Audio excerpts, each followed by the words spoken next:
وقتی که عضو گروه تندروی دولت اسلامی مرات نورمگامدوف از این ساختاری افراطی دلسرد شد و از سوریه به ترکیه فرار کرد، او این واقعیت را می‌دانست که در صورت بازگشت به روسیه زندانی خواهد شد.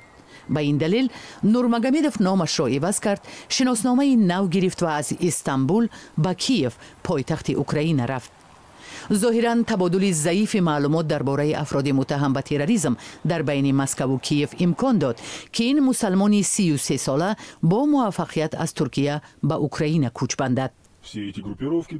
همه این گروه های مسلح اسلامی برای من فرق ندارند. اعتقاد به این گروه ها را گم کردم. آنها برای اسلام نمی جنگند. من نه در تنهایی و نه در یک جایگی با کسی برای آنها کار را انجام نمی دهم. نه مترو ترکانیدنیم، نه دسیسه در سر جای دادم. من چنین نقشه ندارم. یگانه هدف من آموزش دین و بازگشت به حیاتی آسایشته است.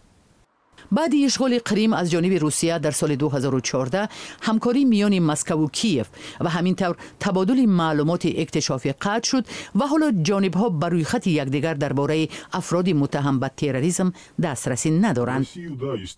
من واقعا در هیچ صورت نمیتوانم به روسیه برگردم. در آنجا مرا به داغستان برده در بهترین حالت به مدت طولانی زندانی خواهند کرد.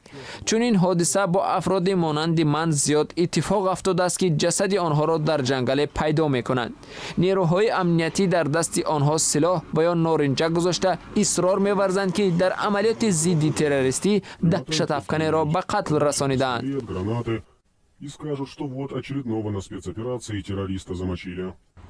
خبرنگار رویترز نتوانسته از سخنان نورمگامدوف را از منابع مستقل رد و یا تصدیق کند، ولی آدمانی که نورمگامدوف و پدر او را میشناسند و همچنین یک دوست او در اوکراین حرفهای او و از داغستان بودنش را تصدیق کرده است.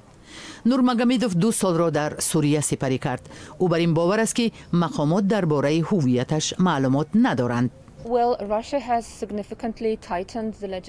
واقعا روسیه قانون‌های مربوط به مجازات اعضای گروه‌های تروریستی خارجی را شدت بخشیده است. حالا روسیه افرادی را که در جنگ‌های سوریه و عراق شرکت ورزیدند در روی خط خاصه جای داده است. فعلا در این روی خط نزدیک 3400 نام ثبت شده است. خدمات فدرالی امنیتی روسیه در مرز منتظر آنهاست. لحظه‌ای که آنها به روسیه داخل می‌شوند، آنها را با عیبنامه جدی و از جمله تروریسم حبس خواهند کرد. آنها سالهای طولانی را در زندان سپری می‌کنند.